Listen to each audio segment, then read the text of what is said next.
magacayga waa aadan haajir xuseen degan magaalada Kudha kalluumaysi ah xilli hore baa kalluumaysi baan ahaa kadib xilligii burburkii kadib aday xumaatay waan iska daayay kadib waxaan maqlay wiilal dhalinyaro aan ka maqlay in shirkadda Kamis ay maalgelinayso kalluumaysatada kadib waan tagay waan codsaday maalgelin baa la ii siiyay 10,000 oo qalab baa la ii ogolaaday waan soo celinayo insha Allah taala waxa la iigada waxa kamid ah shabaag baa kamid ahayd wax shabaago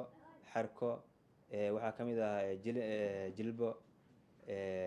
waxyaabaha kamid ah waa qalabka badda ee lagu kalluumaystay shabaag ugu horeyso shabaagta ugu horeyso way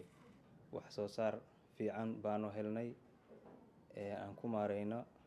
noloshayada qoys aan ku maareyno aad iyo aad baan ugu mahadcelinaynaa insha Allah taala ilaahay baa mahad iska leh kadib Kamis baan u mahadcelinaynaa insha Allah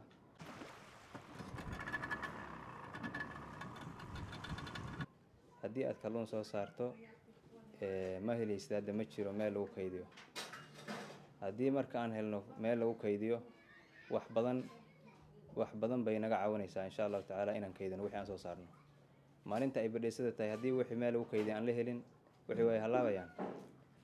kalluunku waa qaayisaya taana waa codsanaynaa insha Allah taala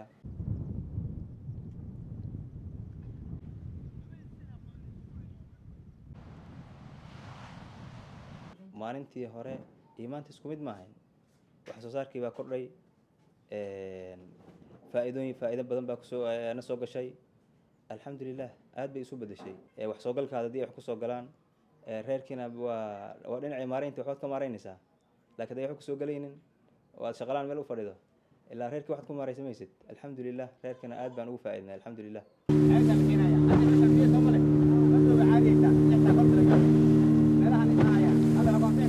halkan waa halka wax soo saarka ugu badan jubbada hoose markii hadda la fiiriyo haday noqoto kalluun haday noqoto argoosto baashi la yiraahdo ka shilibis